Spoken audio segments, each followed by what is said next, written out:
Hai, kayaknya kurang terang nggak sih? Oke.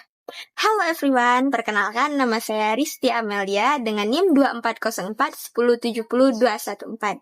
Saya dari kelas PAIG, mahasiswi program studi pendidikan agama Islam, Fakultas Ilmu Tarbiyah dan Keguruan. Saya berasal dari Universitas Islam Negeri Raden Fatah, Palembang. Nah, hari ini aku super excited banget. Karena apa? Karena hari ini aku akan membahas makalah tentang teori-teori dalam psikologi pendidikan. Let's go! Pernah nggak sih kalian bertanya bagaimana proses pembelajaran itu terjadi? Dan kenapa ada siswa yang dengan mudah dalam memahami pembelajaran? Tetapi ada juga siswa yang sangat sulit dalam memahami pembelajaran, bahkan memerlukan berbagai pendekatan khusus. Nah, jawaban dari pertanyaan kalian itu ada di pembahasan yang akan saya bahas berikut ini. Nah, jadi pengertian psikologi pendidikan itu, psikologi berasal dari bahasa Yunani, yaitu psyche yang artinya jiwa, dan logos yang artinya ilmu. Jadi secara sederhananya, psikologi itu ilmu jiwa.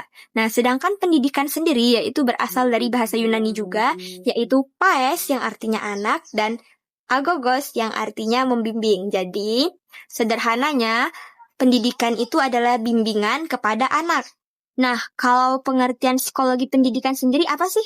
Jadi, di sini itu ada satu ahli yaitu Crow and Crow yang menyatakan bahwasannya psikologi pendidikan adalah suatu ilmu yang menjelaskan tentang masalah-masalah yang dialami oleh individu dalam belajar, mulai dari sejak lahir hingga berusia lanjut, terutama yang menyangkut kondisi-kondisi yang mempengaruhi belajar. Jadi dapat disimpulkan bahwasannya pengertian psikologi pendidikan adalah suatu ilmu yang membahas tentang bagaimana cara individu dalam belajar dan bagaimana cara guru dalam mengajar agar pembelajaran dapat lebih efektif lagi.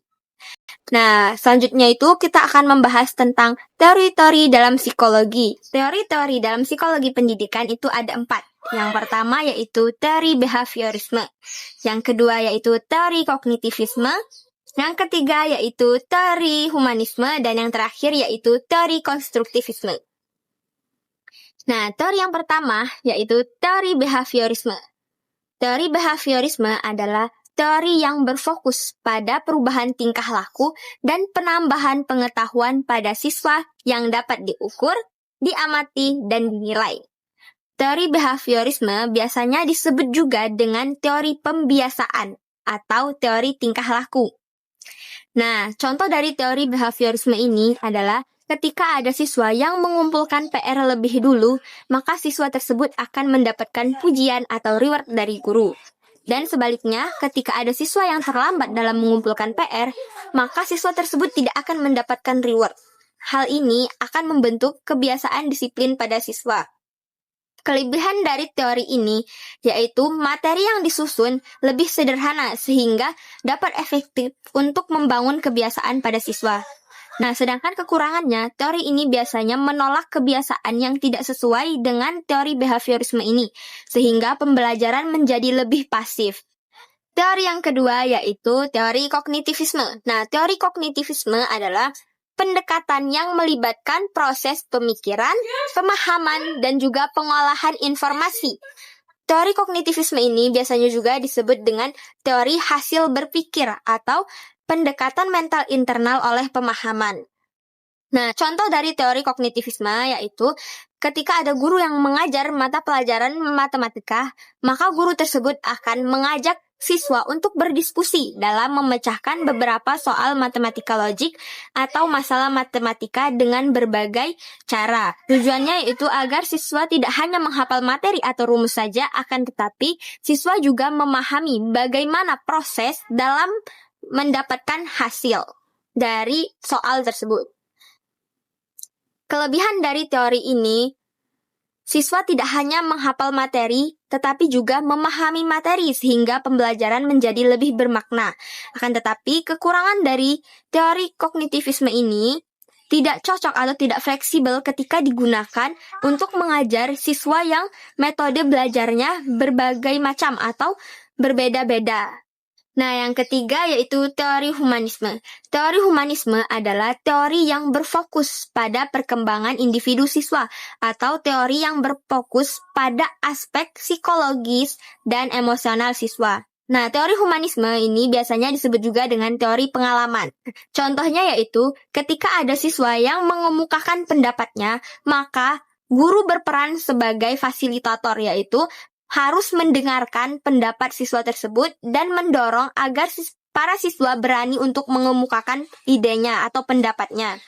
Nah, kelebihan dari teori humanisme ini yaitu teori ini dapat meningkatkan motivasi belajar siswa dan teori ini juga dapat membantu siswa dalam mengembangkan potensi yang ada pada dirinya secara utuh, tidak hanya dalam aspek kognitif, tetapi juga pada aspek emosional dan sosial.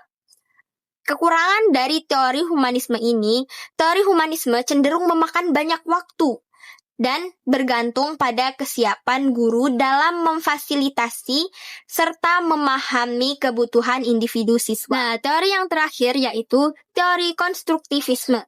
Teori konstruktivisme adalah teori yang menekankan bahwa pembelajaran adalah proses aktif di mana siswa membangun sendiri pengetahuannya. Maksud dari teori konstruktivisme ini adalah prosesnya dikaitkan dengan interaksi dan juga pengalaman.